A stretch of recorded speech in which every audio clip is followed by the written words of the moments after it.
Дорогие друзья, рад вас всех приветствовать на этом значимом мероприятии, которое сегодня по праву считается одной из эффективных площадок для обмена опытом и достижениями научных и деловых кругов.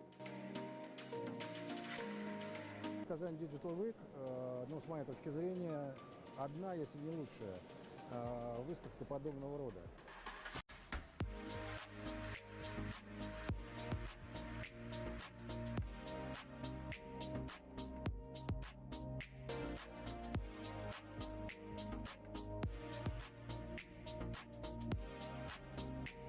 Для нас этот форум — это такая хорошая домашняя площадка, которая сейчас вышла на федеральный уровень. И это площадка, где мы можем представлять, наверное, свои новейшие решения, достижения, технологии. Мы впервые, по сути, в России проводим такого рода мероприятия. Оно заключается в соревновании автопилотов. Мы выясняли, что по сути это прибор на колесах с полноценным компьютером, который выполняет сложнейший код искусственных нейронных сетей. Для нас это возможность установить более тесные связи с клиентами, с партнерами, представить собственные решения и, собственно, точнее понять запрос от бизнеса для того, чтобы создавать качественные, востребованные решения. На сегодняшнем мероприятии на Казань Digital мы подписали соглашение между несколькими партнерами о развитии сотрудничества в части бесконтактной оплаты проезда. На самом деле сегодня цифровизация – это одно из самых перспективных, самых динамично развивающихся направлений экономики.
Что такое ВК? ВК — это место, где мы встречаем новых друзей, а родные и близкие встречают с улыбкой наш звонок. Здесь можно встретить рассвет за просмотром видео, а твой челлендж в клипах встретит миллионы просмотров. Своего любимого музыканта ты тоже встретишь здесь. А если повезет, и любимого человека. Будем вместе. Место встречи — ВК. Компания InnoStage, интегратор и разработчик сервисов для IT и ИБ, обеспечивает устойчивость бизнеса в цифровую эпоху и помогает снизить риски и расходы на кибербезопасность.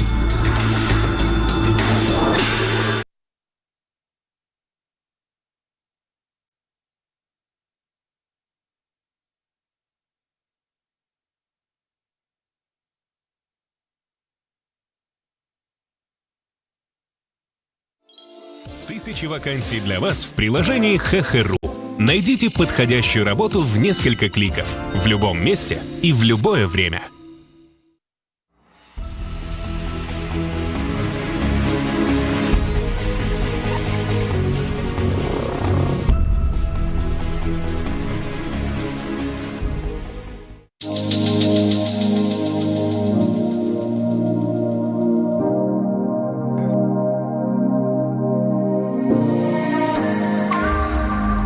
Дорогие друзья, рад вас всех приветствовать на этом значимом мероприятии, которое сегодня по праву считается одной из эффективных площадок для обмена опытом и достижениями научных и деловых кругов. Казань Digital Week, с моей точки зрения, одна, если не лучшая, выставка подобного рода.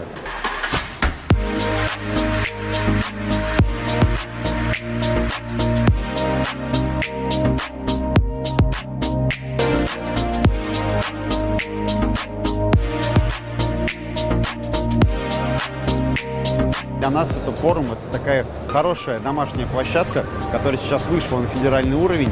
И это площадка, где мы можем представлять, наверное, свои новейшие решения, достижения, технологии.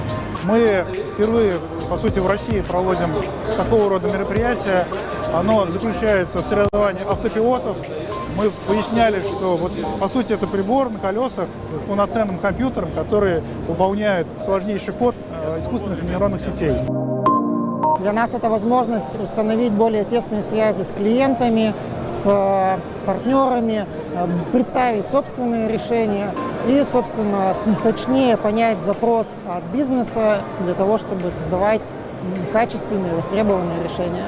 На сегодняшнем мероприятии на Казань Digital мы подписали соглашение между несколькими партнерами о развитии сотрудничества в части бесконтактной оплаты проезда. На самом деле сегодня цифровизация – это одно из самых перспективных, самых динамично развивающихся направлений экономики.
Что такое ВК? ВК — это место, где мы встречаем новых друзей, а родные и близкие встречают с улыбкой наш звонок. Здесь можно встретить рассвет за просмотром видео, а твой челлендж в клипах встретит миллионы просмотров. Своего любимого музыканта ты тоже встретишь здесь. А если повезет, и любимого человека. Будем вместе. Место встречи — ВК. Компания InnoStage, интегратор и разработчик сервисов для IT и ИБ, обеспечивает устойчивость бизнеса в цифровую эпоху и помогает снизить риски и расходы на кибербезопасность.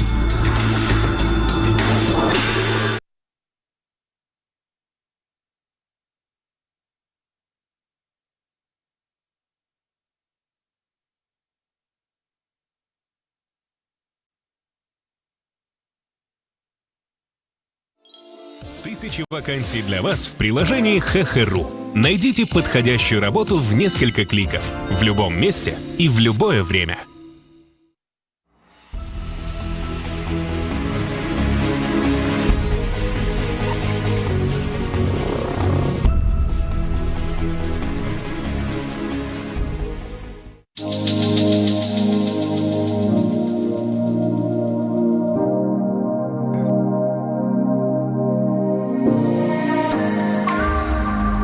Дорогие друзья, рад вас всех приветствовать на этом значимом мероприятии, которое сегодня по праву считается одной из эффективных площадок для обмена опытом и достижениями научных и деловых кругов. Казань Digital Week, с моей точки зрения, одна, если не лучшая, выставка подобного рода.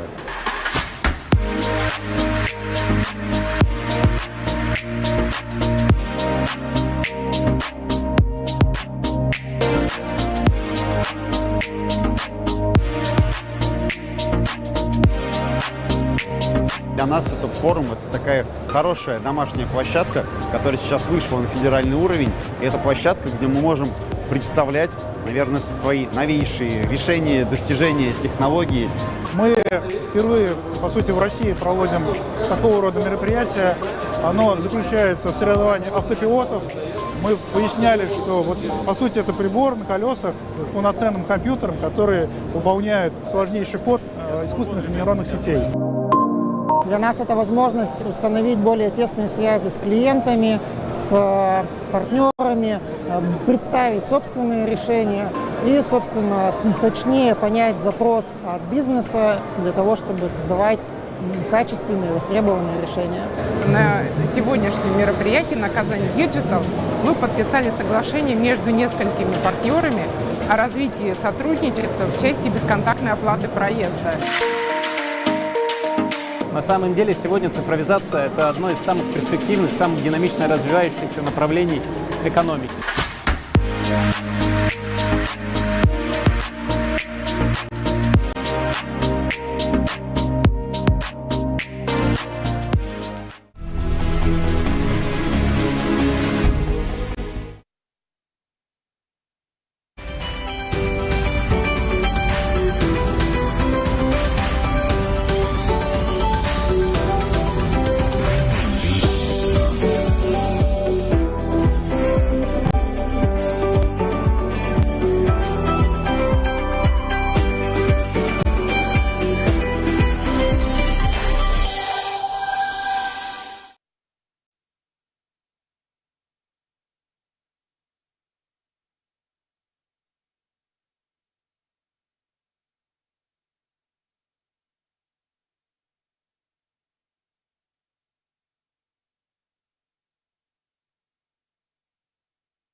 Что такое ВК?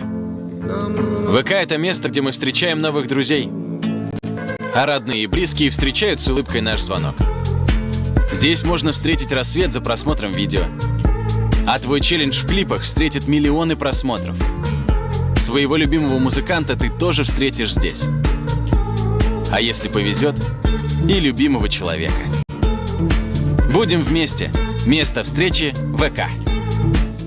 Компания InnoStage, интегратор и разработчик сервисов для IT и ИБ, обеспечивает устойчивость бизнеса в цифровую эпоху и помогает снизить риски и расходы на кибербезопасность.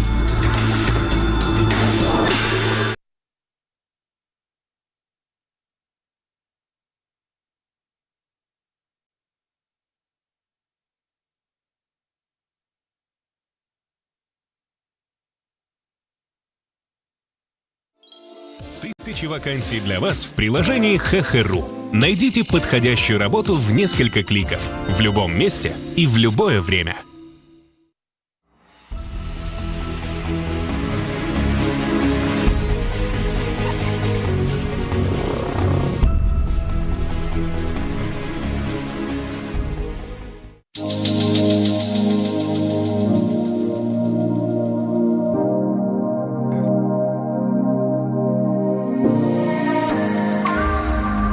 Дорогие друзья, рад вас всех приветствовать на этом значимом мероприятии, которое сегодня по праву считается одной из эффективных площадок для обмена опытом и достижениями научных и деловых кругов. Казань Digital Week, ну, с моей точки зрения, одна, если не лучшая, выставка подобного рода.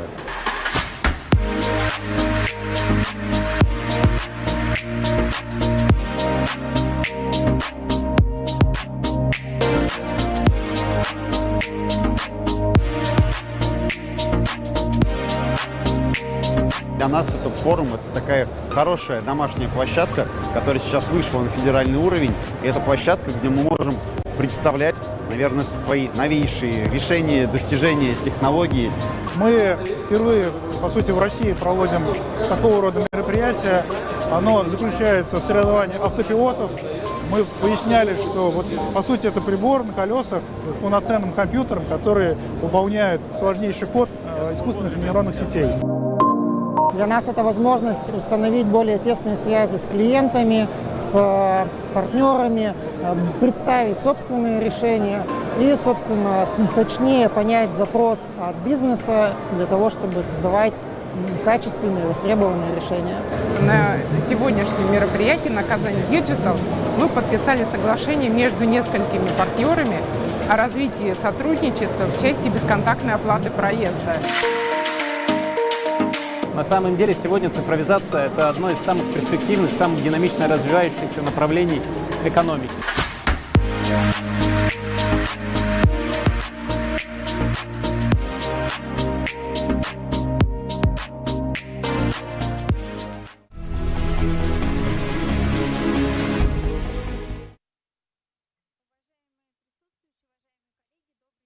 Я рада вас всех приветствовать и давайте. Dear participants, so dear colleagues, good afternoon. Let us start because we have quite a rigid timing and we have plenty of questions to discuss. Please allow me to introduce myself. My name is Yulia Edgamova, First Deputy Minister of Culture of the Republic of Tatarstan. And if I may, I would be moderating today's session as a person who is also responsible in this regard from the Ministry of Culture. We are beginning the work of our session, the institutions of culture and digital reality, balance of traditions and innovations. We are taking, this is part of Kazan Digital Week 2023. We all see ongoing development of culture in the Russian Federation, which is all happening thanks to digitalization and of course the part of culture as well that allows implementing fundamental theoretical studies and the respective discoveries in practice, finding the readers, listeners, viewers.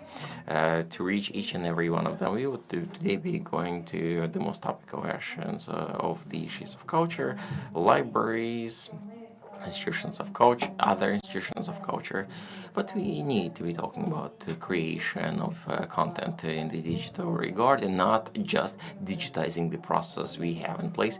Thus, I would like to give the first presentation to delivery of the experience and whatever things we have here in the Republic of Tatarstan, as well as all the planned solutions that we are intending to have that are supported by RAIS of our Republic. If you may, please have my presentation put on screen. And next slide, please.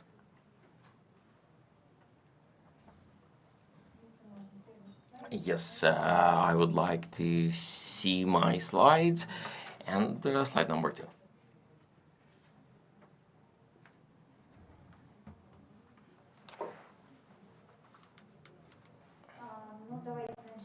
Well, I guess let us start. As I have said,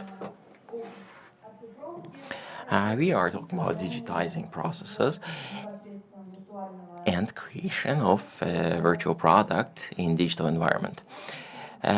Yes, please, thank you. We are talking about accounting system, information systems in place, as well as ongoing development of them with the data that is part of our systems. And the first thing we would like to announce is the informational system is a National E-Library of the Republic of Tatarstan that was created before even the National E-Library of the Russian Federation. Here we are having the quantitative indicators.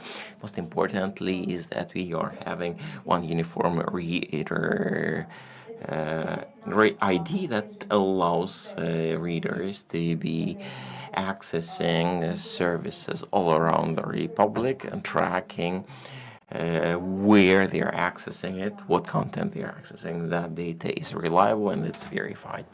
Next system is preservation and broadcasting of heritage. As you know, last year a law on ethnocultural heritage of the people of the Russian Federation was adopted at the federal level.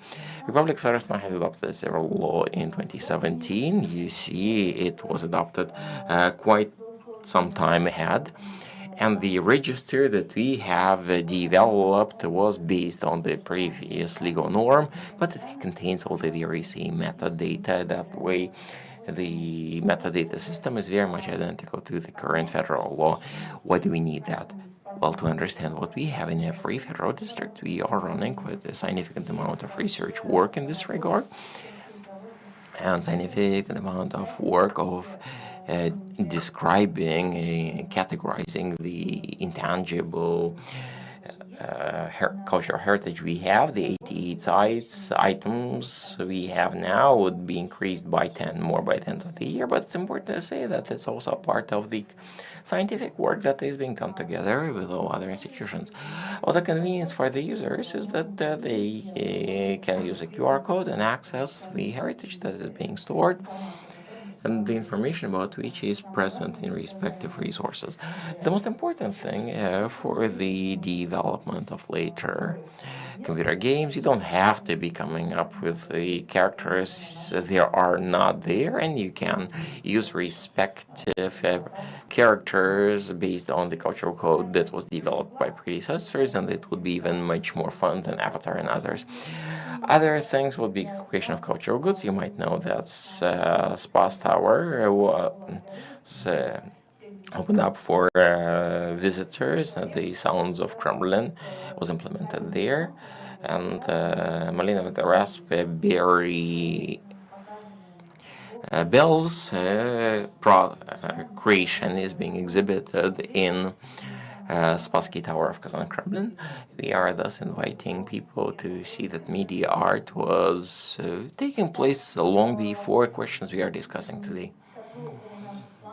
Let me talk about our plans. Information system of the Ministry of Culture. We are now piloting it, and our objective is to be increasing the visit numbers of the institutions of culture and ensuring that a greater amount of people, the population of the Republic to begin with, is exposed to culture of Tatarstan. What are we doing? First and foremost, we are saying that, while speaking our language, we will be client-centric, that we would be basing ourselves on the request of the client. We very well understand that we are having specific registers. Next slide, if I may. And these registers contain specific sets of data. Part of that data would be pumped from other systems. Others would be generated in the ERP system that we are running. And in here, we are demonstrating the existing registers, based on which we would later be generating the product that will be unique for this very system. If I may, maybe please advance the next slide.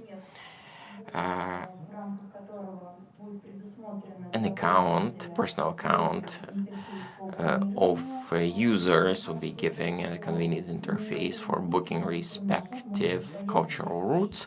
Important to know that the cultural route can consist of a single visit, for example, buying a ticket to theater.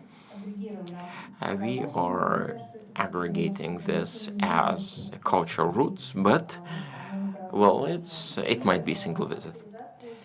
And also authorization through state services. At the moment, we are keeping it as authorization by phone number, understanding that probably not all our residents are ready to be going through, you see, a uniform Russian citizen account verification, but we are saying that this is a tested system that contains reliable data. And why do we need this data?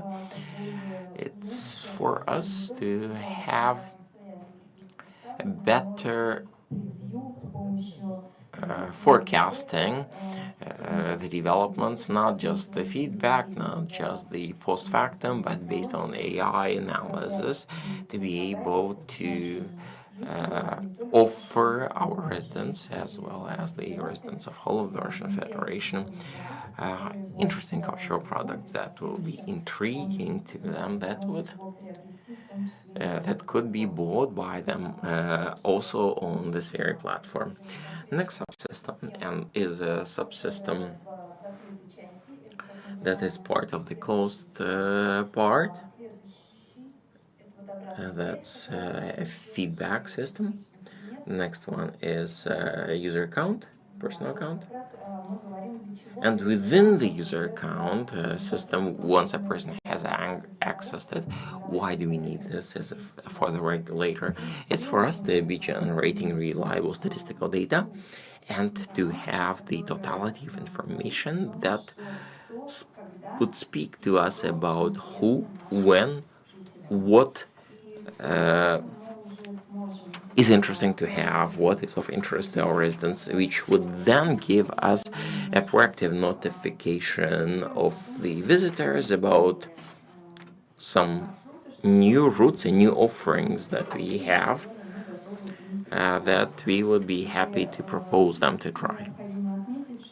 Important to know that federal indicators, KPIs, are growing the number of visits, would be then calculated based on the data existing in the system automatically, which is clearly simplifying work for our staff as well. And they wouldn't need to be typing in this data manually, but it's clear that for the system to start working, it's important that there are as many users as possible there, and as many institutions of culture would be integrated in this network. But that's our task, also from the informative side. To be talking about the possibilities and advantages of the system. That would be my brief presentation. Going forward, we would be having a Q&A session for preview. And now, if I may, I'd like to give the floor to Mikhail Shubin, Deputy Director for Digitalization of Russian National Library, with the topic of digital environment of libraries, new realities of technologies. We are having an online connection. And I guess I would be also willing to have people to follow the agenda, and just one of the presidium members joining. Do we have Mr. Shubin with us? We don't? Okay. Let's proceed. Let us listen on the infrastructure for research system. Alexander Karaush, Director General of the National Library, candidate of Technical Sciences, Vice President of Moscow Libraries of the Future. Important to note that in 2024, Kazan was selected as a library capital of Russia, and thus we are inviting everybody. And as part of the respective library forum, we not just during at the time of the forum in May 2024, but throughout the year, we would be having a wonderful program that would allow us to revive and awaken interest to the true knowledge that is being stored in our libraries, and namely in books. Well, it seems that we are still waiting for the online connectivity and connections, and right now, thus, I would like to give the floor to the Deputy Director of the National Library of the Republic of Tatarstan, Ms. Elena Gimadinova. You might remember that National Library of the Republic has transformed the form of the work of it, as well as the operating hours, and today we are sometimes having up to 5,000 visits. It works fine now, thank you very much. Happy to welcome you all on behalf of the National Library, the director, the staff. I would also like to have some video demonstrated for those who has not visited library of ours before. It's running in loop, so don't be surprised. National Library of the Republic of Tatarstan is a unique cultural site that contains both 150 years of history, very rich book storage, as well as creative spaces and various programming. Under a single roof, we are having a library, youth theater, sound recording studio, music hall, exhibit gallery, as well as a bookstore. It seems that we are not going to have the video, or are we? Yes, good. Please be patient with my voice. We are having over 3.5 million of storage units and contains most valuable manuscripts in Arabic script, Russian, old scripts, unique publications, including in Latin script. The main part of the storage of ours is in the 6 book storages, properly equipped to assure preservation of respective books. Over 150,000 books of the universal spectrum, interest spectrum, is in the classical segment, open access to readers, and over 70,000 books. The top books that have the best, the most popular books published over the recent years are offered to be taken home. On top of that, we are having an online databases, bookstores, industrial databases, etc., opening up the access to readers to topical and verify information. We are working quite actively on patenting information databases, working with the respective universities of the city in line with the educational programs, as well as based on the agreements with the respective professors. We are running different programs, educational modules. Example, 2022, patenting department of the National Library ran 189 such events for 2,296 students. And National Library has automated main library processes from the selection of books to be brought into collection to statistics. We are working on the infrastructure, moving to a new version of the software. Ruslan Neo would speed up the cataloging through web version and would give new opportunities for servicing the adapted design of mobile application, friendly interface, as well as remote booking module will be updated. National libraries and modern technology with automated terminals of issuing as well as reception books, protecting against barbarian elements, systems to prevent stealing, Wi-Fi access to internet, identification by reader's ID, are making our library attractive for any, even the most advanced audience. Daily, the library is being visited, as Yuldarna has said, from 1,800 to over 3,000 sometimes. And the servicing is based on the adapted communication standards for the preservation, for the security of accessing information, as well as convenience. We continue digitizing and updating, uploading respective materials on the National Library portal. The total amount of digitalized books are over 35,000 books. These are actually books and not the pages. We are increasing the scanners, and in 2020 we have seen a doubling of the number of scanned books over a year, from 2,000 to 4,000. Most valuable segments are being published on the portal in collection. In thematic collections, we are having our 13,400 e-copies of respective documents. Based on the e-content we are making available in open content is in top decades among the national libraries of the region of the country. Since the current year, the library started the work passing part of the digitalized content into the National Electronic Library, e-library of the country. For the moment, Russian State Library has received 255 digital copies, and the figure would reach over 600 by the end of the year. We are actively working with internet resources of the library. We are seeing over 300,000 visits a year. The number of subscribers in VKontakte 12,100. The annual increase is over 5,248. 704,033. The Telegram channel with an increase of close to 4,000. In October of last year, we launched Telegram bot that is offering the following services: checking the availability of the book in the library, extension of the book loan, etc. Over 11,000 people have used it over the course of the 11 months.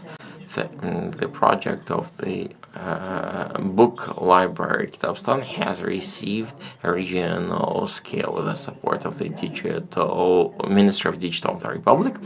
It became accessible in Я школьник, I'm a school pupil application. Over 20,000 school kids have taken part in this project, and on the 23rd of the month in the library we would be awarding, that will be a ceremony congratulating all those that have read a lot. Digital technologies penetrate through all our work in our library, so readers and visitors are in the digitalized environment all the time. The digital technologies expand the possibilities of the library, increase its status, and increases the number of readers. So we have more than 650,000 visitors a year and more than 900 online. So our library is very popular and it continues developing.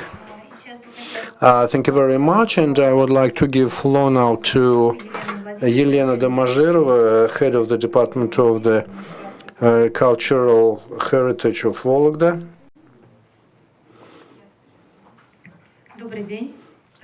Good afternoon.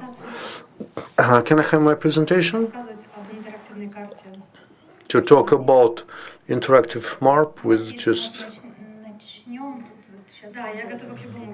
Yeah, I'm ready to whatever.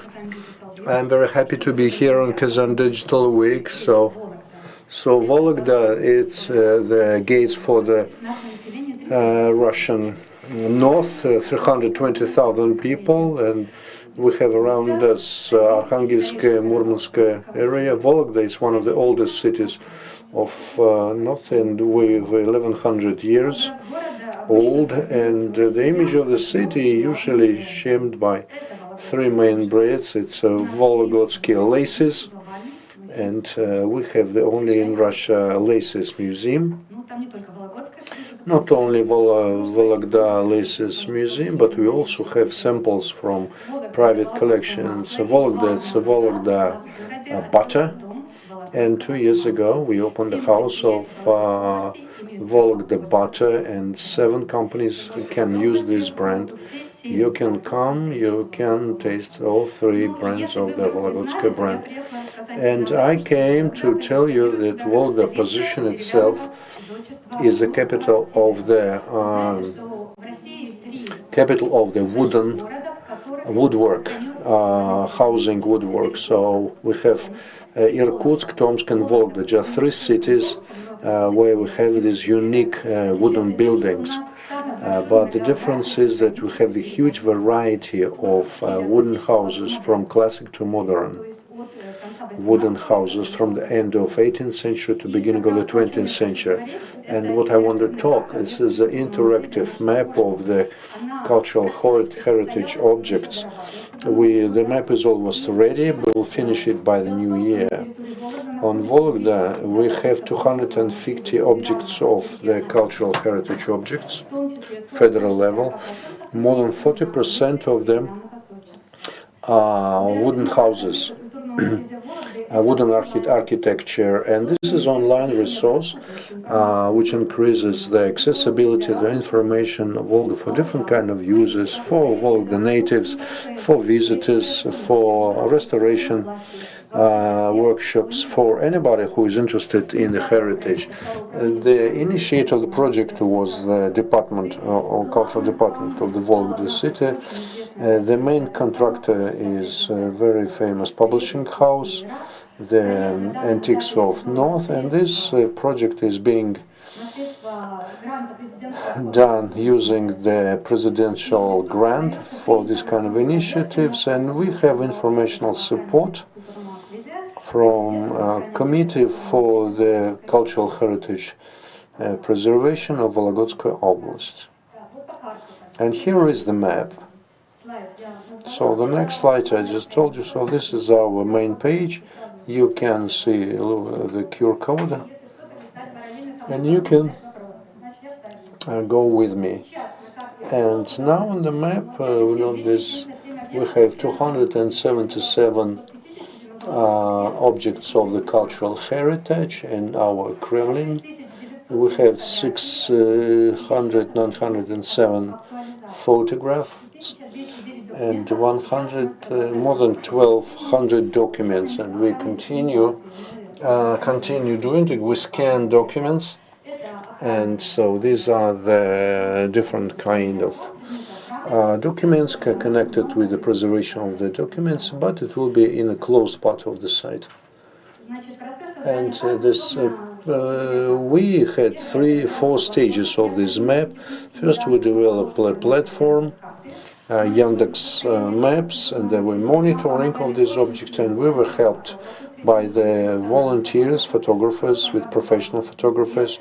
Last year in August and September, our volunteers were photographing all these objects of the cultural heritage. And some of these volunteers here, they were students and school kids and professional photographers. So all resource on country has its names. All pictures have its names of the photographers. So plans, blueprints, all historical data, and therefore so we were scanned and compartmentalized all this information documentations. So this, if you get on this map and look at Vologda, so everything which you see beyond this red line, so Vologda is a historical settlement with 250 objects, and we identify new objects, so number of these objects is growing. And the uniqueness of the project is that it has text and illustration materials, modern documents, video, and materials from family archives of our people who live in our city. If you click on red or blue objects, red federal, blue original objects. And if you just touch with the cursor on the object, so you'll get all this necessary information about this object if you just want to read the general information. We have special filters, 20 parameters, which allows to choose what you really need. For example, you are interested in a wooden architecture, and you go to wood, and then you highlight what is wooden, or you're interested in the 17th century heritage. You can have 20 different categories. You can choose the wooden architecture in a good condition, in a private ownership or federal ownership, and you will get all these necessary statistic information, and you will see what is available in Vologda. These are just illustrations. We have pictures, we have historical pictures.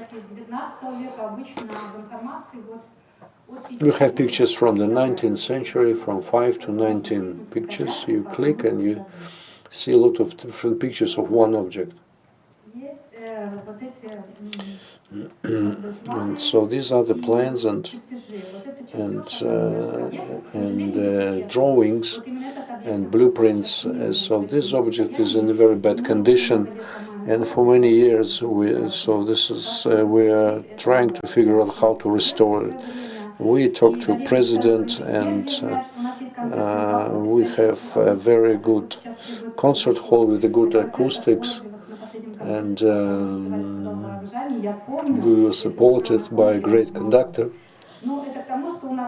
Gergiev. So not everything is perfect here, so we have a lot of private owners, and we invest a lot into wooden architecture, but we have problems with the historical monuments, especially wooden architecture. So this is all information. So what is this information about one object culture? So you can find it 3 ways. Either you click on the sign, or you go to filter, or simply you just fill the search line, and you will get it. You will get it. Name of the object, the category of it. So when it was registered, registration number, And so the information about the owner, whether it's municipality, private, federal property, and we don't publish any personal data, of course. So the architectural peculiarities, the original usage of this and historical events connected with it, and also any documents of preservation agencies, all necessary plans and videos and photographs on this place. And on this slide I didn't comment, as you see, so you can upload all necessary documents and under every page, and so you can see it. For example, documents from the Soviet Union when it was first registered, different other related documents, why it is a cultural object, and so on. You can find it in every object. And architectural peculiarities, what kind of restorations. We had different sources for literature with active links. So if you are interested in this object, you can click on the active link. And so Antonio Voronin, and you can read the research of scientists or scholars, historians about this object if you really want to get some profound information. So, of course, we have a feedback. So we have a frequently asked question and answers. And we have the questions which you can ask, will be answered. And next we have a contact group, which is preserve your future and preserve your history for the future. So we collect information from people who live in our city, who attach their memories, letters, maybe you had your grandma lived there, maybe pictures, and we all put in our catalog, in our site, on every page.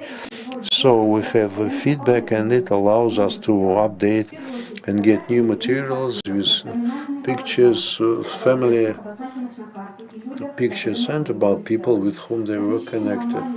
And we put it online, and it allows us to get more and better knowledge about these objects, learn more about it. All the buildings and will be connected with the real people, with the family histories.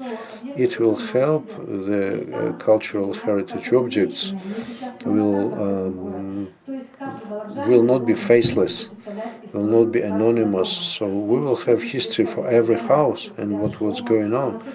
And we have a lot of volunteers. It's very popular. People come when we ask them, so they restore, they paint, they restore. And at the same time, they have lectures from specialists about it. So we have timing, and we have online. So do we have 50 seconds? Also, the target groups, I will not name them, so this is the list of them. And it promotes our brand. Vologda positions itself as a capital of the wooden architecture, as an open-air outdoors museum, and this is museum of the people's lives. You can learn your own life through these historical objects, and we have videos. We have a lot of videos and 50 seconds video. So this is one for 50 seconds.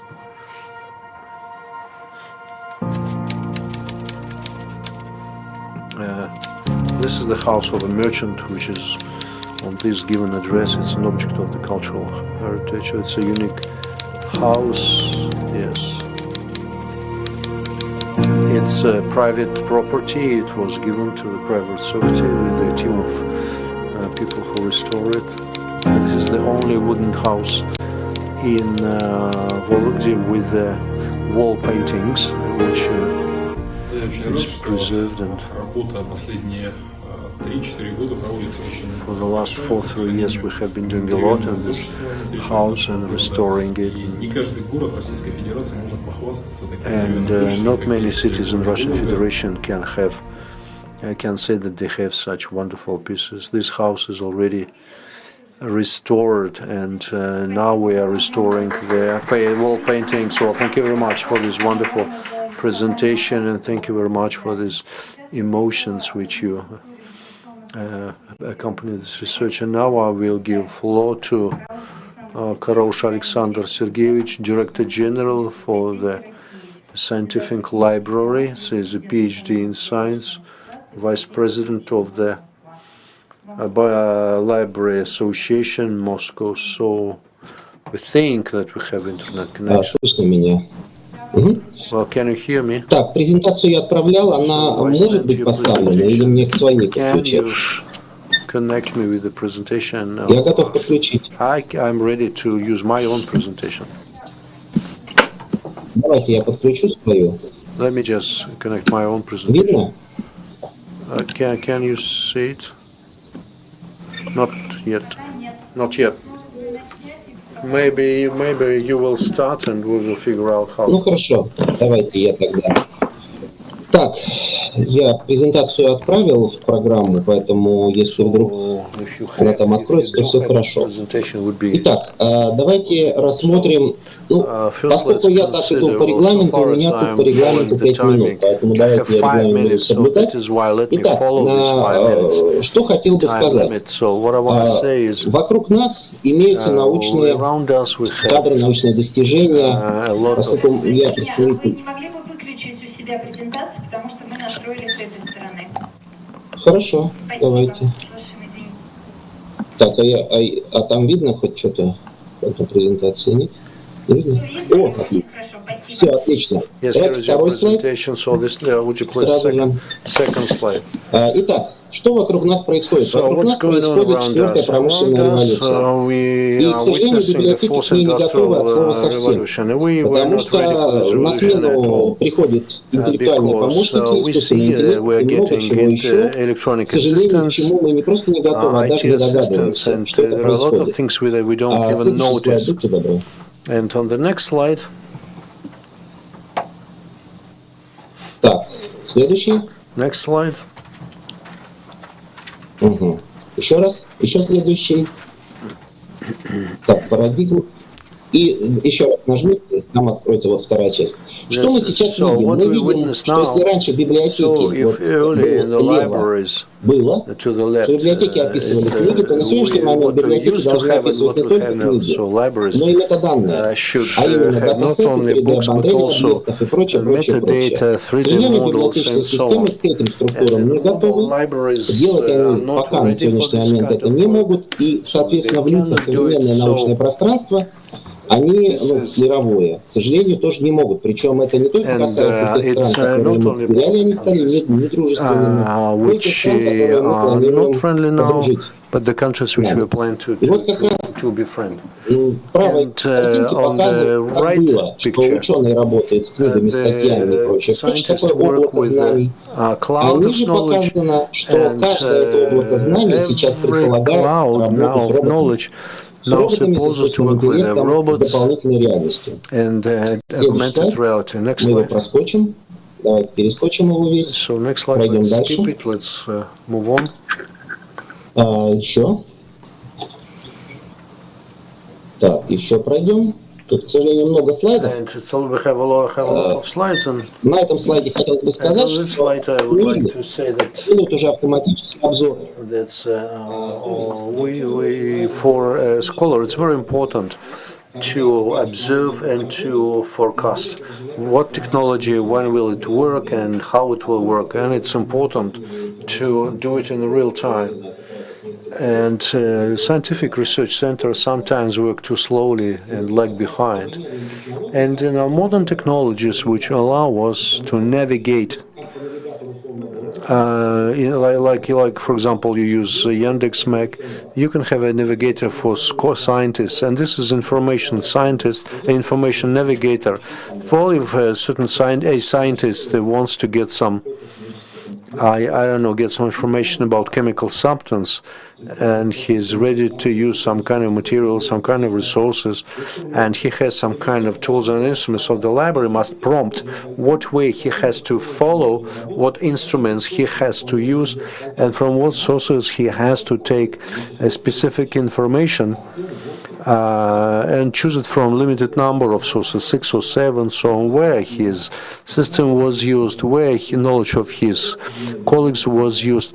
Libraries do not give this information. They don't know how to do it. And this is, for example, the navigator for planning the researchers. So next slide. So I will give you this presentation, and so this is the idea how in Russian Federation we will be building the agency for scientific and so this is the internal structure of the site of the Ministry of Education, which is working inside of all of our scientific agencies.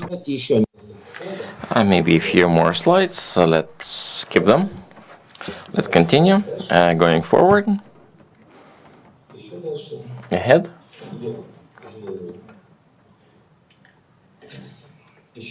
Next. This one. What does it describe? Please switch to slide number 26. That would be even better. Description? Indeed. Thematic blocks of the program. What do libraries need? We have interacted with scientists, some 50 people, the heads of research institutions, the Academy of Sciences, and what they said is that for their scientific research, this is what they are interested in, and that's a question to librarians. If we would be able to provide them with the respective thematic blocks, cataloging, and doing some giving them some conclusions, automatically scientists would come back. Otherwise, what's happening in our country? We don't have 3% of the researchers, we had them in Soviet times, to be creating new models, and that would be generating research into the country. Unfortunately, as of today, we are all consumers. We are not managing to create researchers because we are all either systematizing or compiling, but mainly buyers. You have money, you have happiness. So what do we need? As a state, we need to be recreating the generations of researchers when people are curious, have good hands, of course, smart brains, and libraries need to have necessary tool sets for that, for us to grow these quality researchers that would be promoting our country, patenting, etc., providing various solutions. Once again, well, we don't have great highways. We can, of course, write on them, but not very well. But if we would have better roads, we would be spending less time to be getting better outcomes. In that sense, the losses out of bad infrastructure, including scientific ones, are catastrophic. Libraries can, of course, help. It is based on our anthology, our outcomes scientific agenda would depend very much. Unfortunately, libraries are not yet even approaching to these elements. Thank you.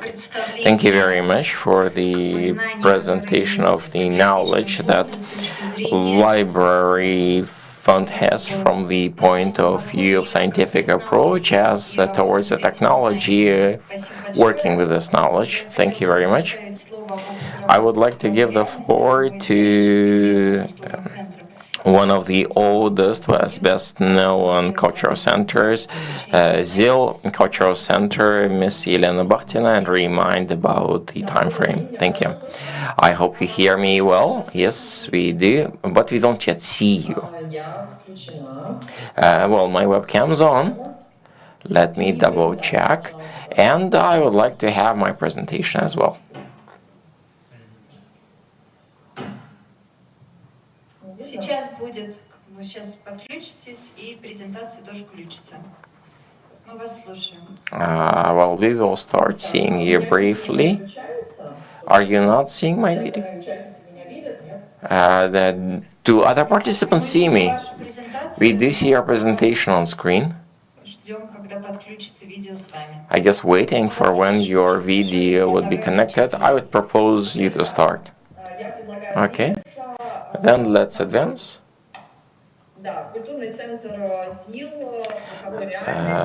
ZIL Cultural Center in Digital Reality. We are quite a large institution, 23,000 square meters.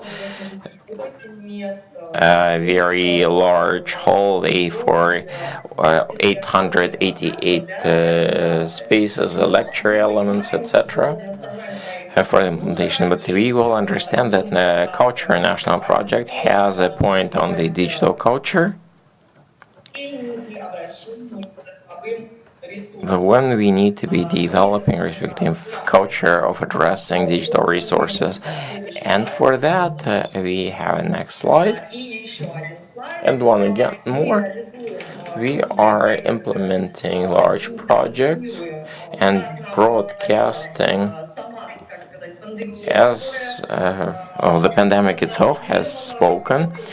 That has broadcast the work in the digital space. We were demonstrating tales online, our broadcasts of the projects of Zealand as part of the Day of the Open Doors, as well as lectures on space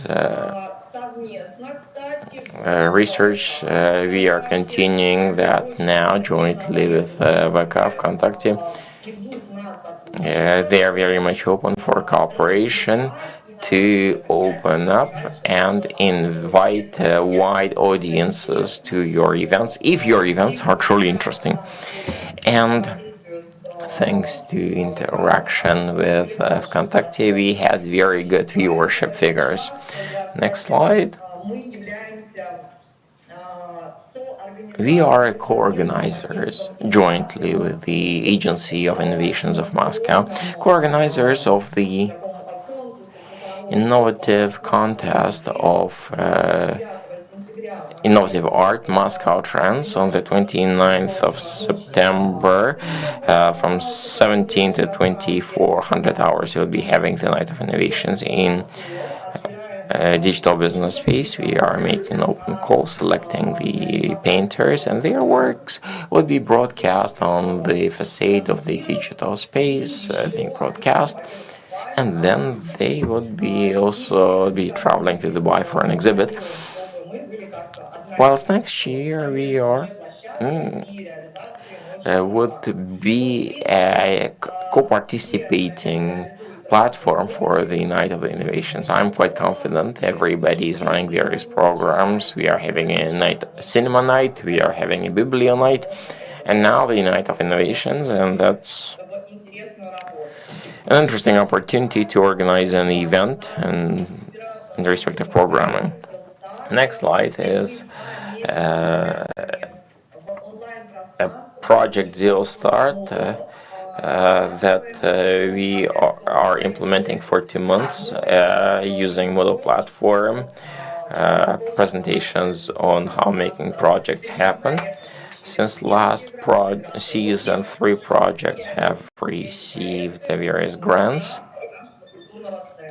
as part of the cultural center. For the during weekend, we had a project on sketch culture. Of course, our participants are proposing some information-based projects, but usually they are quite complex in implementation. Everybody is speaking about social networks. We are seeing how attractive they are. The figures are also growing. The main social network are still Vkontakte and Telegram, and we are having good visits on the websites, and we shouldn't forget about that either. Important to know or to remember about the work with the digital technologies inside the institution for the staff. And many would know that, next slide, we are working in some specific document turnover. We are having but we are having additional CRM systems. One is CRM system for various programs and studios for the residents to feel it, for the convenience of the residents to get respective services, plus internal e-document turnover, since we are having lots of staff, thus we are having the technical interaction when everybody sees this not through chats as in Telegram or and not on paper as being broadcast. But when everybody starts seeing immediately as soon as the respective request has come into CRM system. In this regard, together with 1S, we will be running a hackathon together with 1S among the students. We would be a launch site. Over 1,000 participants. The very best one would be selected that would develop CRM system, chatbots, etc. Everything that will be supporting our interaction with both visitors as well as for internal use. That's a very important, useful element that would be serving the development of both our institution as well as would be quite useful if conducted in all the regions with the support. Many have been speaking about selling tickets online. Well, almost all ticket operators are working with us. That help, and we are working with all of them, but that helps us to be selling the access to the events of ours quite well. Accessibly for the residents, it's quite convenient. The Moscovites are buying tickets for all our programs online. That would be important to be always in the very center of the events and creativity. We are always happy to have everyone visiting and taking part, be the 29th of September at the Night of the Innovations at the Hackathon and elsewhere. Feel free to be inviting your school kids and guides to demonstrate themselves. Thank you very much. I would like to give the floor to the State Museum of Arts of Free Republic of Tatarstan, Gulnara Kamilievna. Her presentation, and preceding this, I'd like to speak that multimedia projects that are being run at State Museum of Arts are not just interesting, they are quite educational, and they do have educational content there as well. Thank you very much, dear colleagues. I would invite us to start with a short teaser.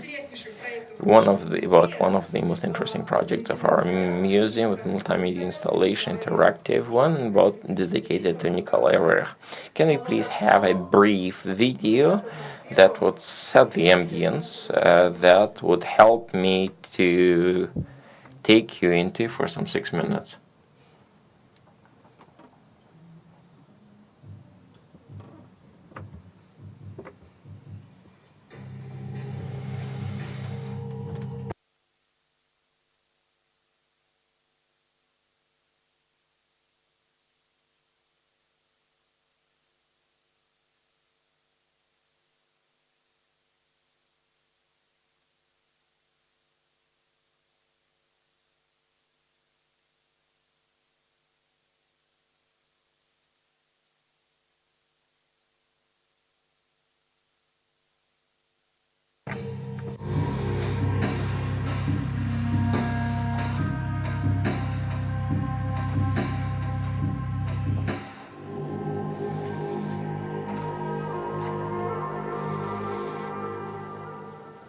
Спасибо. Наша аудитория искушенная. Our audience is quite well aware of the existing realities, and people are coming to museum for quality, and we are looking for how to exceed the expectations.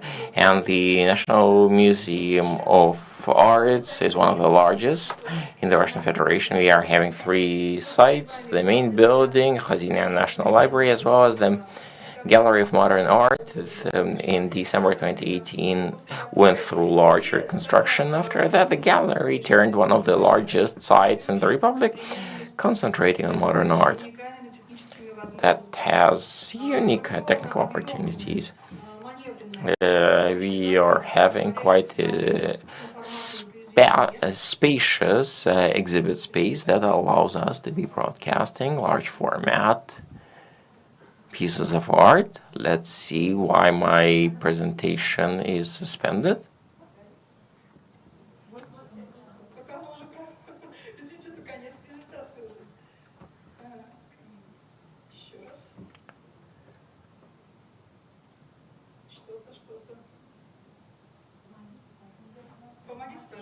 And maybe please have your help. I would request next slide. This site is helping the exposition of large format video exhibits of video art for the demonstration of respect that has modern media equipment that helps the sound art. You see respective large size works from the collections of the Russian Museum, very large. We're also having various concerts, lectures, art mediation, working with visitors, with the kids' audience together at lectures. All of that is being supported by respective digital technologies, and quite nice that kids since very young years can be part of respective projects, and that is as natural for them as to breathe. And I guess stopping on the most interesting project, so the viewing as well as knowing eye, the exhibit from Pavel Filonov and his students from the State Russian Museum, part of the Culture Expo Center in Kazan, one of the very first ones in Russia. The such first one was in Kazan. Here, a few of the pictures of that installation, dear colleagues. Please, next slide shows second video, second teaser that is dedicated to a Filonov project. It's important to know that the most interesting conclusions of the video is the approach for the work is like a living organism, and guys from ABAO studio of Kazan to turn these works of art into a new format, into a new language. And here we are talking about new language of digital art that is being created on the walls of the Gallery of the Modern Art. That's a meaning, and that's diving into this audience and into this project. Next, please feel free, please stop here, and we are moving to the next project. Next is Nikolai Fishin. A special project was created for the 140th anniversary of Nikolai Fishin. Here we are talking about original works. The most important thing was to visit to Arrival of Kapustnica, the piece of art that was created by Nikolai Fishin, stored in St. Petersburg. That was his diploma work, a large format work.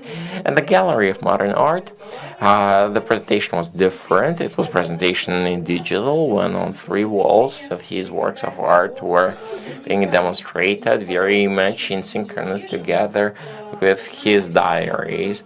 Let us have the video of Fishin. I wonder if the voice would be recognized there, but you'll get the answer at the end. Yes, please, Fishin video.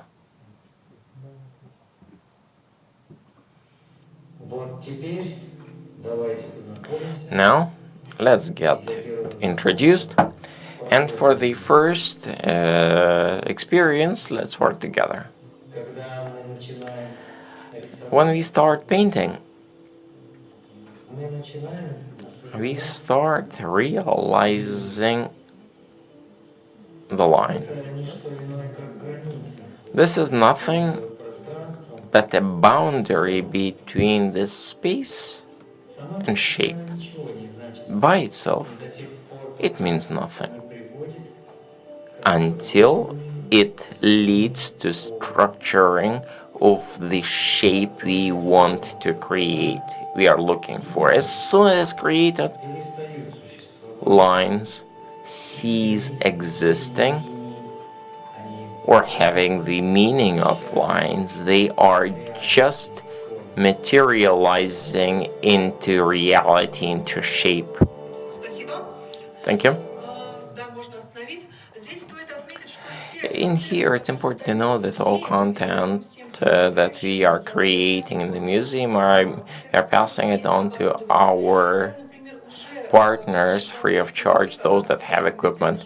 In 2023, Confederal University has already demonstrated the grant projects with their student performances. At the end of 2023, the very same project will be traveling to St. Petersburg Russian Academy of Art, and the museum will be exposed, presented as part of Nikolai Fishin. All our partners are receiving these projects, thus the museum is always open for dialogue, for collaboration.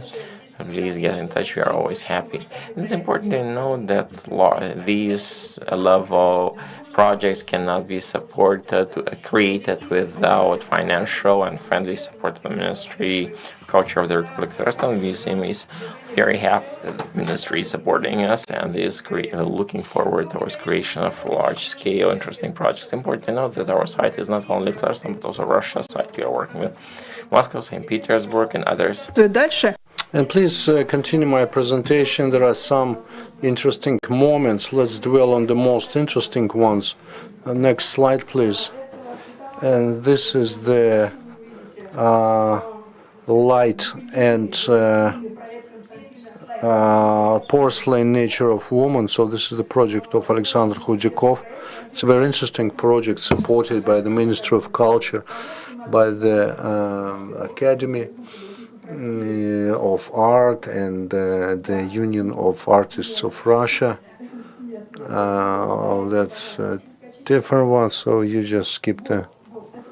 So this is the unique project. It was open in 2020 before lockdown, but those the visitors who you saw, so there were so many people there, and so it's porcelain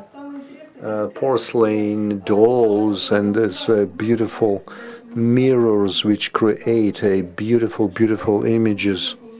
So the next project which you saw,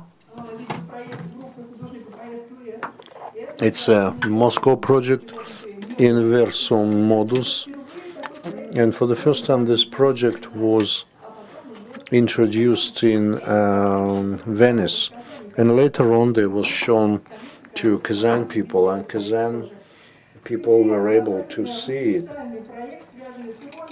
So it's a very interesting project, which is just making fun of the upside down world. And so next one is the Olga Mechina. It's a very good friend of us. She has implemented several projects, and she uses virtual reality, augmented reality, real reality. And in this short video and Russian realism from Russian Museum, it's very interesting because you saw it. Well, one slide back, please. We just have next to us. So I'm finishing. So this is the surrealism. This is Salvador Dali. We had it in our gallery, which was a very good project. And it's not only Moscow and St. Petersburg project, but also our local artists, Alfia Sargin, Kazan Arbau Studio, young students from Chelny. They are all Alpha DNK and Shamal Art Russian Festival. And in the end, I just want to say that virtual reality is very popular, and the projects for children, which we had in 2023, the uniqueness of it, we give this our virtual reality equipment to our partners. And the last one video is Orman. It's a very short one. It's connected with the Tatar mythology, and when children came and saw this virtual reality, for them it was so interesting. It was new, and virtual reality was something very special for them, although virtual reality is already next to us, but for children it was something really new, so people were very happy. This project was supported by the Ministry of Culture. It was not commercial project. People came for free. They used the virtual reality helmets or goggles. So this virtual trip goes for 20 minutes. So, but these are the snippets of it. Yes. Oh, thank you very much. You can turn it off. And our spectators, they came to our gallery. Surprises and things for the quality and professionalism, and then people come back again, over and over again. So thank you very much. People come to us for their new emotion. Thanks you very much. Thank you very much for this very interesting projects which you implemented, and it's very interesting what you said that real emotion. We invite you for the real emotions, not for the virtual emotions. And now I'd like to give floor to Tatiana Semina, Doctor of Philosophy from Moscow Institute of Culture, and she'll share with us with the art management. So thank you very much. We are ready to listen to you. Dear friends, let me greet you from our university. I am director of the publishing center of our wonderful Institute of Culture. So the key idea of my presentation is, of course, our reality, what are the specifics and the essence of those transformations which are asking us to, product management in art and so on. Of course, we all understand that we live in the technotronic world and so on. And in this situation, of course, for us, it's important that we live in a very strange world. Yesterday, the world was predictable. Now it is unpredictable events, so-called informational space we are living in. And of course, we try to understand these meanings, the senses. We accentuate on some kind of key things, super knowledge. And of course, as the driver for this transformation, it's a management phenomenon which facilitates our professional life and success in our professional life. And of course, we revitalize emotions, empathies, and so on, because it all localizes in a person who is part of a universal substance which we are all in. Of course, nowadays we understand this is the post-industrial world, information world, and it's important to understand that in this information world and digital transformation, for us it's important to concentrate on understanding different evolutionary components of economy. For example, if yesterday realities economics was it's marketing freedom, what Max Weber told, it's economy of happiness, of impressions, economy of knowledge. But the key thing for us is the creative economy, when the key heroes are artists, managers, and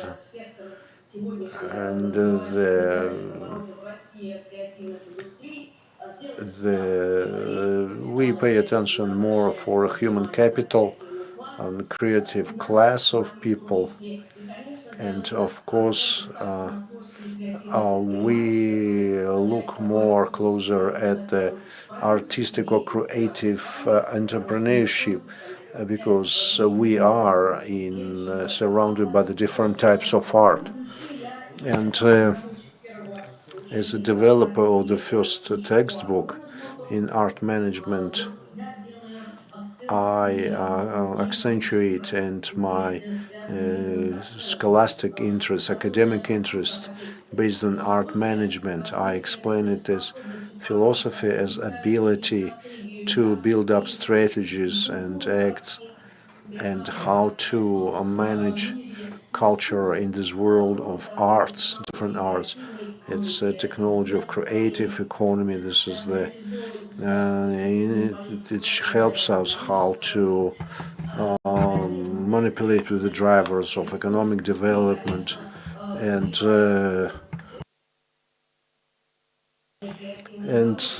creative economy. And to implement all of these projects, we have to classify and you have to create how to build up technologies, how to. I talked about in Kazan Digital last time. We have timing, yes. I remember about timing. So the technologies of the art managers, it's creative, and you can see them. And the next slide, please.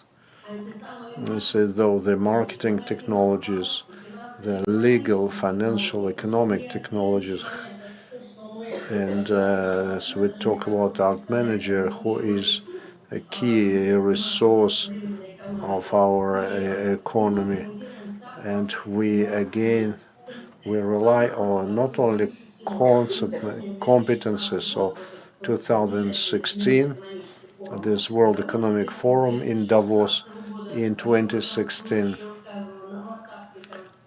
and it was so put an accent on 4K: creativity,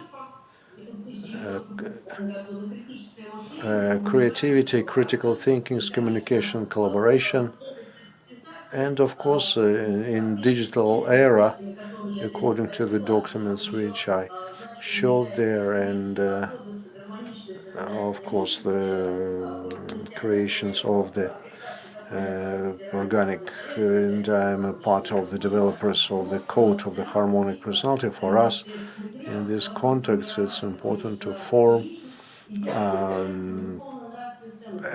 put accent on the spiritual values, and this is the life of person, not machine, which we generate in the digital era.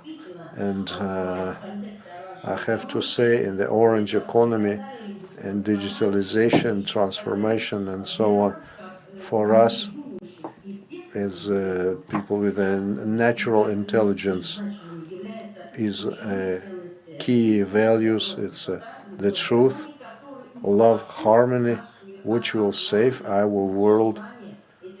Understanding of these values. Thank you very much, dear friends. And I would like to give floor to professor of psychology from Moscow City University, from the Department of Project Management Institute, named after Pskov, and from Moscow. So, and please remember about timing. Well, thank you very much, dear Yulia. And so I would like to thank Kazan Institute Culture and Mr. Terehov as well. This is the second time we are here at this event, and I have to say that the digital assistants, of course, help a lot to cultural agencies. Last year I talked about it, and using digital technologies, and the leading role, of course, is given to this research for Valentina Muzachuk, and she told us how these technologies can be used. In our university, we used digital technologies for training managers in Moscow. You know that in Moscow we have a lot of different digital platforms, for example, My Moscow digital platform, and we have a lot of different resources there, including such city resources as training students how to use, and so-called active citizen, where we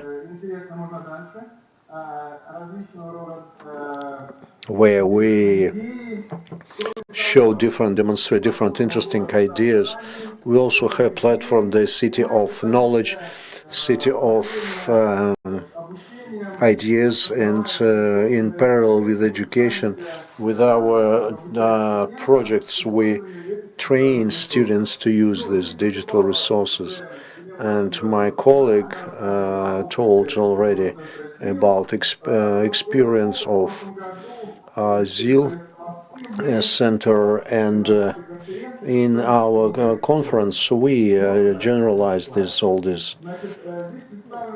And here we see some strategic aims and goals, and these strategic values or strategic points, they impact these projects. We call them cooperative or co-participating projects. And recently we were in Belarus and we represented these things.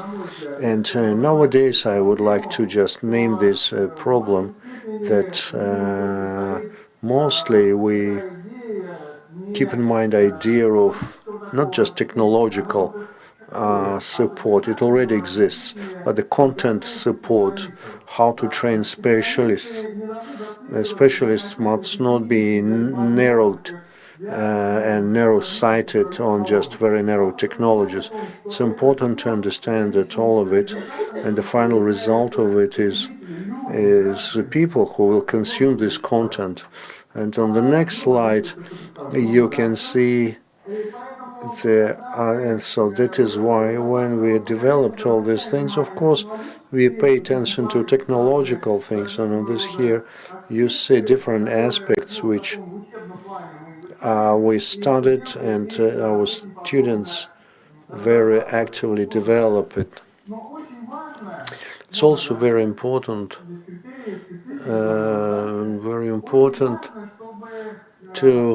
that students proactively participated in different projects. So these are these projects in which our students take place. Well, first of all, these big event projects like City Day of the City, the trip to Christmas. So it's huge projects with huge information resources, and we try to get there to involve our students there and to implement part of this project. Next projects are the ones which are implemented by the departments of culture and cultural heritage.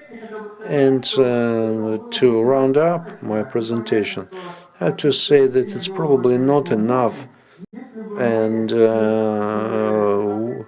it could have been not so successful hadn't we used the digital technologies in our projects, in students' projects. In our department, in our university, the Center of the Cultural Social Projecting, our designing it. So we have about 150 students, which on everyday basis they participate in these projects. On see there's the list of these projects which are created by students themselves, and here you can see these pictures of these students. Yes, and this is a very interesting project, the green umbrella, and it was implemented in one of the recreation parks in Moscow with different technologies. So the conclusion is that yes, digital technology is the breakthrough, especially during a pandemic period. It's we organized a lot of conferences there.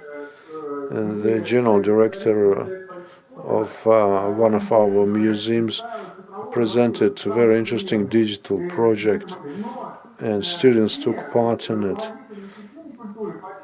And all people underlined that in digital epoch, the content, the idea is very important. And the idea is very simple. First of all, we follow social and cultural ideas. We want that in our city, in our country, be harmonized. And thank you very much for your attention. I hope I fit into the time limits. So next, I would like to give floor to Sergei Ivanichu, to the PhD in art from Polenov's museum. It's a member of the expert committee of the Moscow government and Moscow district. So the timing pleasant, we are ready to listen to you. I'm very glad that you invited all of us to be here. That's very interesting discussion. And Yulia, we think that forum is very important. It's very representative. And just this year we had several events with Tatarstan, with the Republic of Tatarstan, together with your ministry. And in Resource Center, you do a lot to preserve the traditions of the Republic of Tatarstan. And recently we had this our Slavonic conference, and this and everything which we're talking about now. It's the importance of the cooperation between different agencies in the area of culture, informational policy, and education in general. So that is why, if after that forum we can get, as a result, a sense of how mutual enrichment, it will be very good. It's a pity that many who work in this dimension do not account for the fact that there are plenty of legislative acts and documents that are regulating and allowing to conduct those things properly. There are models that do work, and most importantly, what previous speakers have been speaking about is that the spiritual and value-based foundations of respective activities are important. It's not just project-based activity.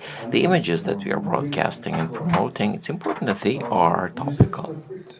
Interdepartmental aspect, well, is indeed in the very fact that the area of culture, the staff of the area of culture understand their responsibility as irreplaceable construct in the sociocultural relationships. And this creativity that allows us to be moving forward in the implementation of information technologies has already been demonstrated on slides, be it in the museum and cultural activities. We have seen the way modern and proper relating to these technologies allows us to adapt, integrating the best options, be it for young people, be it for school kids, etc., etc. In here, we would like to make sure that all staff in the area of both culture and education would be paying attention to respective regulations. They are demonstrating on the slide the legislative base in the information technologies. But important to know that in 2022 we have seen interesting legislative acts relating directly to the area of the intangible heritage of Russia. Article 12 of the law states, and an example that I would like to accentuate your attention to, it's declared that the main source of the information on the objects of intangible ethnoculture or heritage, means and forms of expression are federal registers of the objects of intangible cultural heritage, and the Ministry of Culture of the Russian Federation is responsible thereof. Every region has its own objects, of course, the respective home of the creativity is accumulating. Those on the right, you are seeing a picture of the informational resource working throughout the regions, demonstrating various results that can be used in interdepartmental aspect. It's important that every person taking part in the discussion should understand that we are working one for another, we are working for future generations, and I'm inviting you to the website where you can find a lot of interesting information that was gathered also in the field studies, field work, also in the territory of the Republic of Tatarstan. We had that work this year, and we are continuing that work. Well, it's important that we remember that it's a continuity of one year to the next. If the year of intangible heritage and traditional cultures has led to respective legislation, right now it's the year of the pedagogue and the mentor. It's also very important for the future generation. Look, the first example I have given is a register that we should be using quite quickly. But I would like to give an important example that we are observing. Interesting project in Khanty-Mansiysk Autonomous Region Yugra, and in their interdepartmental cooperation is quite interesting. It has led to the development of an IT project of properly equipped temporary residence grounds. The Department of IT is implementing it together with others. This is a cross-departmental program to assure digital resource access, educational, cultural values to to make them accessible to people who are living in quite a complex climatic and landscape environment. Oh, there are some indicators that are demonstrating, showing to us that this is developing year on year, that would assure encompassing all the age groups of the population, be it kindergartens, be it the older people that can be selling online things that they are producing locally through this online support program. That would be about it. I have completed my presentation. I'm welcoming you to preparation. Thank you very much for both interaction as well as... We don't hear you.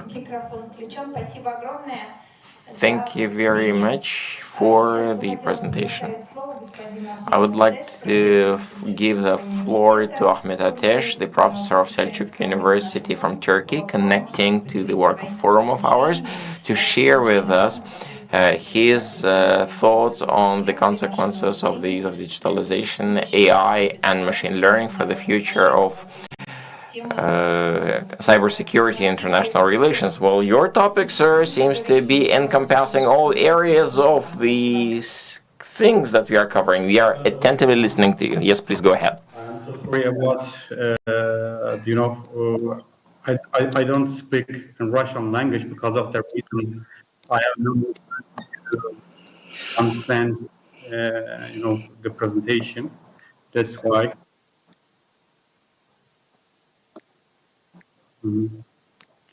Okay. First and foremost, I greet you from Selçuk University in Turkey.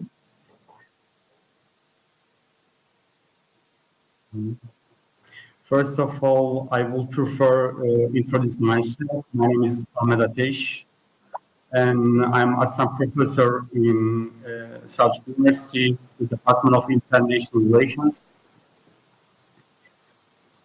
I am very pleased to be a part of such an event. Unfortunately, I didn't have the opportunity to prepare a presentation for the museum. I apologize to you in advance. I am also pleased to present our university, our presentation here. And on the other hand, I will try to summarize the text I have shared for my presentation in a short time, if possible.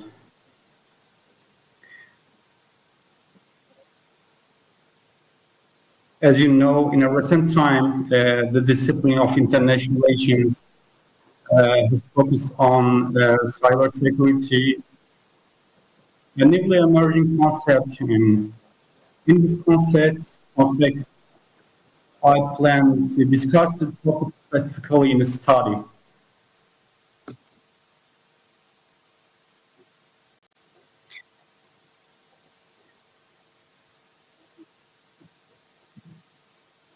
Currently, I would like to discuss the profound impact of digitalization and artificial intelligence and machine learning on cybersecurity and international relations.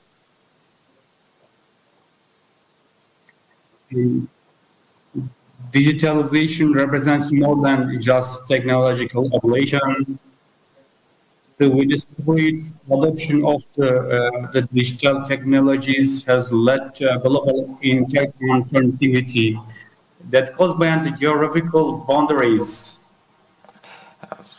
As a result, and the significance of the Мне мой голос cybersecurity пустили в наушники, я не слышу человека. skyrocketed and contaminations to adjust to the increases of the digital age.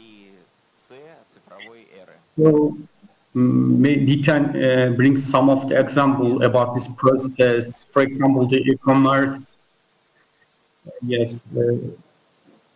I mean, to take the global leap from the traditional brick and mortar shopping to the web realm of online shopping, and this transformation offers unparalleled access to consumers across the globe. But it isn't without its challenge.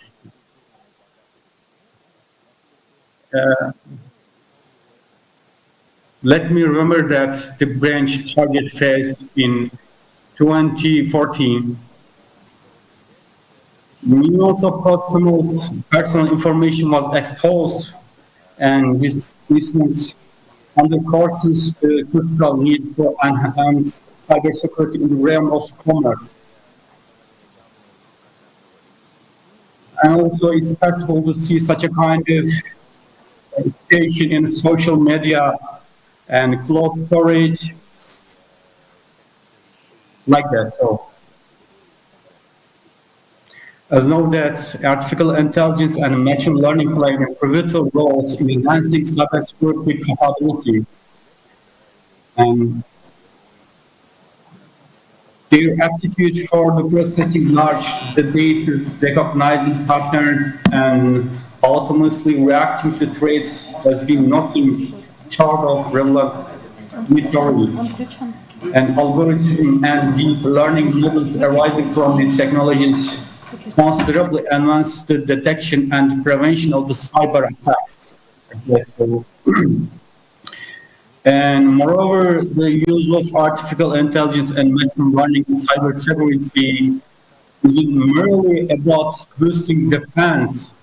It's reshaping the very nature of international threats, and the state-sponsored cyber attacks, cyber exploit, and potential for cyber warfare are redefining global relations.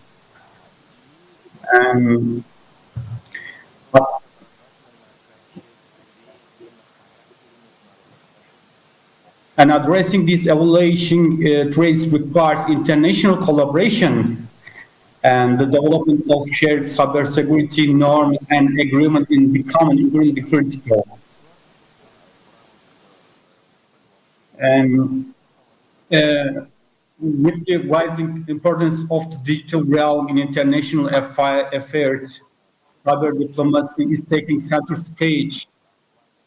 Strategies in digital diplomacy, negotiation techniques for cyber incidents, and frameworks for international cooperation in cyberspace have become fundamental in diplomatic efforts.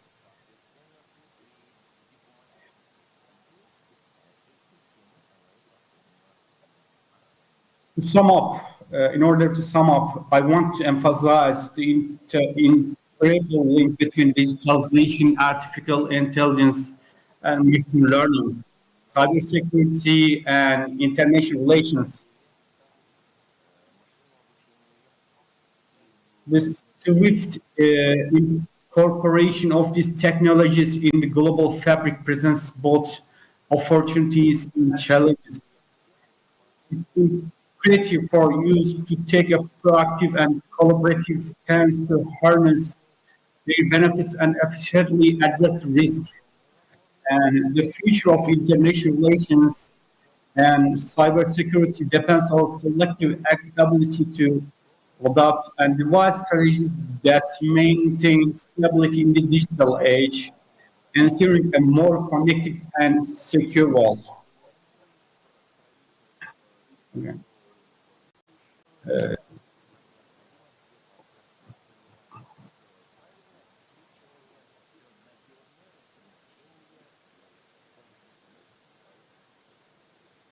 Thank you very much for your interest about my presentation. Спасибо. Спасибо, thank you. И сейчас я хотела бы предоставить слово. Thank you very much. Now we would like to give the floor to Artem Rogozin, who will be talking about the advanced solutions that we have for culture elements. Let me say sorry that I'm presenting in Russian. Good afternoon to everybody. And when our presentation is being given, let us speed up. By 2023, we are now having an interesting figure of 3 hours 41 minutes. There's an average amount of time that the average statistical Russian is spending in digital environment. Among the tasks of the institutions of culture is we are still having such things as the need to be communicating the values of cultural heritage, increasing cultural capital, as well as covering a greater possible of the audience. As of today, the development of digital technologies in the area of culture is moving in the following dimensions: the study of technology, creation of cultural products, and the distribution thereof. As classical examples, we can take a look at the cases of our Russian museums that have been working quite actively in the time of pandemic, creating various virtual tours. Meanwhile, over this period of time, they have grown their audiences quite well. Hermitage has increased the visitors by 23, Pushkin Museum 21, Tretyakovka 19, Russian Museum 6%. As another example, we can take a look at our project. The exhibit was organized in Perm that has received the prize of the Permsky Krai, dedicated to the way Mariinsky Ballet Theater was moved from Leningrad during World War II. In here, it was quite fun to be managing a ship, to shoot from various guns, etc. Virtual, quite attractive. So the trend is quite clear. Information is being digitized and is offered to the audience, but it's done quite, say, locally and in a specialized manner. Well, now, what can we do that? Since we are an innovative company, we are offering innovation.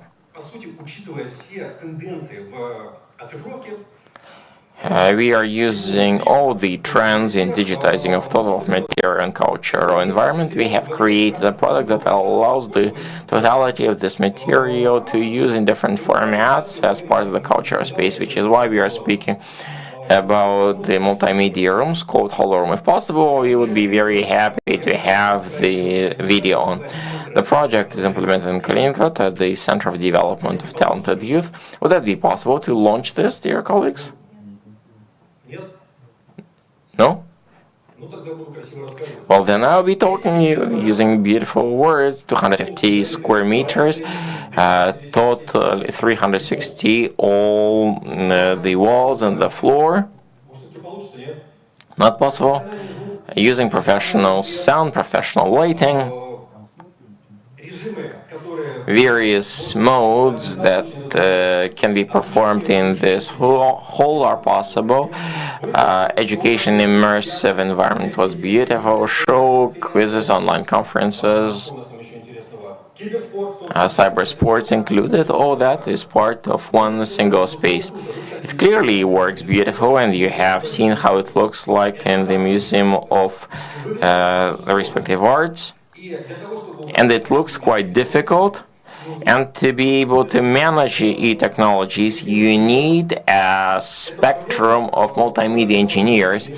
Seemed to be quite a challenging problem, but we wouldn't have been an innovative company should we have not created the space of software that allows anybody from a little kid to senior age resident to individually create and manage the multimedia content. As of today, vSpace supports all possible multimedia formats: photo, video, VR, 3D graphics, and any game engine. But we are obviously not saying that the whole is meant for broadcasting the content you have. It fully shows its potential when you are interacting with the image on screen or with whatever is taking place in the audience, because totality of the images is being rendered in the real-time mode. Let us go back. How can we organize communication? I can be using the vSpace from any tablet or smartphone. I can make sure that we interact with content by voice, by movement, because we are having a V-tracker. Or we can organize communication between the audience and what they see using mobile phones when you are using QR code reader and going into the system, or even you influence the scenario based on how you want it, how you vote, or run the questionnaire or have a quiz and have a great many other variations. Those working with vSpace and our whole are at the same time testing their wonderful competencies: music, media design, development, content production, animation, everything. So you see how wonderful it looks in the Museum of Fine Arts. So you can do it in just 20-15 minutes to get familiarized with the vSpace and manage it itself. So any of you can do it, and all culture agencies get additional possibilities to use their own facilities, their own offices. And in the morning you have some daytime event, students come. In the afternoon you have a business event with a 3D presentation of some kind of a business. In the evening you have dancing, and on the Christmas you have a Christmas party or New Year party, and you can ask questions, or Yulia can answer questions. So you can see this presentation, all of it, in our fashion college, so you can come and see it as a concert site, as an educational site. It can be used in any kind of possibilities, and modeling can mean video games. So this facility is wonderful. We were there together with the Minister of Education, and it's a very, very interesting educational project. And I would like also say we have Kaptev Igor Igorevich, Doctor of Pedagogical Studies, and he is specialist in library organization, and Katerina Tikhonova, PhD in philosophy, head of the Center for Research of the Library Research of the they can mention they can tell us about their competences. And we also have Mr. Shubin, and give this like three minutes.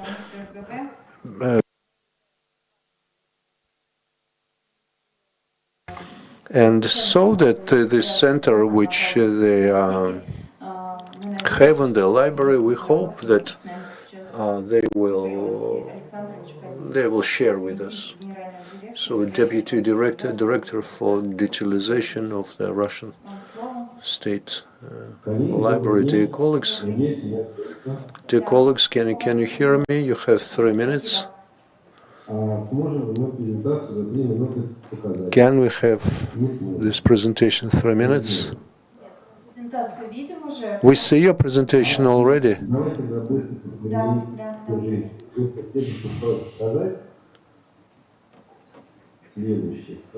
So this slide, and so these are the key statistics, key data, which can give you the idea about Russian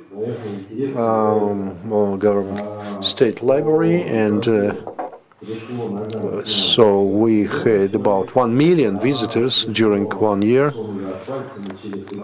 and we had 22 million online visitors, and we consider ourselves as a classic library and traditional library, and we collect, preserve, and lend books.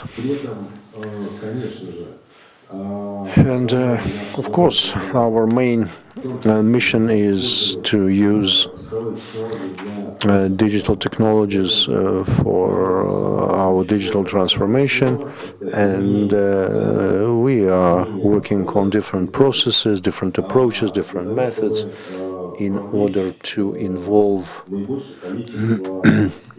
as many visitors as possible. And next slide. Of course, we create a product, and we try to channel our audience from offline to online. We came across the fact that a lot of routine work, and we use special software to simplify this, and sometimes it's not easy to modernize already existing systems, library management assistance systems, and of course we are very careful with gathering data. We try to make decisions based on real data, real statistics, real information. We do it wherever it's possible. We try to use the digital footprint, and we try to again use these digital approaches wherever we can. So we experiment with the technologies of the artificial intelligence. We try to enrich our information about our storages and about our collections, and even in such conservative area, traditional area as the document restoration.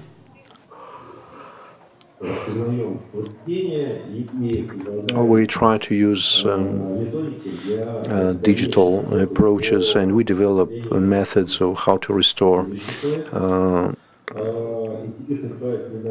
old documents. We recently started a project together with Yandex, how to restore old newspapers.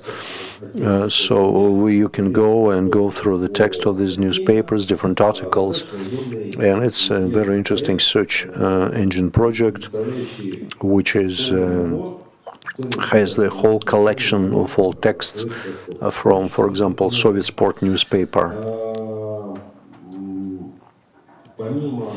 Apart from a classical approach to digitalizing the printed documents, we digitalize sound, we digitalize vinyl records, books, texts, and of course it's a human voice. We use artificially generated human voice. And the next slide, for example, and we so the key project is National Digital Library and Digital Resource, and we position it and we adjust it as an instrument or as a platform, to be more correct. There's an infrastructure which allows our industry to use it as a foundation. And of course, it's very difficult to find specialists, to hire good professionals in this area. We try to be tolerant to mistakes. We try to be flexible. We try to learn a lot from ourselves. And one of the main challenges for the libraries now is that a lot of data is already digitalized and exists only in digital form. So we have to learn how to collect this digital data, and the library can become not only supplier of the documents, but also can become a data set supplier based on different kind of digital processing. Like, for example, this is one of our projects. For example, so this is the collection of the Krasnaya Zvezda newspaper, which was processed with the help of AI. For example, we singled out some and highlighted some names. For example, people who were during the Second World War in the front lines, so real people who were on the battlefield. And thank you very much for your attention. Thank you very much. And so, most important, most valuable is to preserve data which we have. And so the speakers, which you unfortunately were given the floor to speak, but we will definitely read through all of your presentations, and we will be able to learn more about your research. So, summing up, so let me ask you if you have any questions. If you don't have any questions, so we have this resolution. So we will publish it and approve it. So thank you very much for speakers, for your presentations. Thank you very much.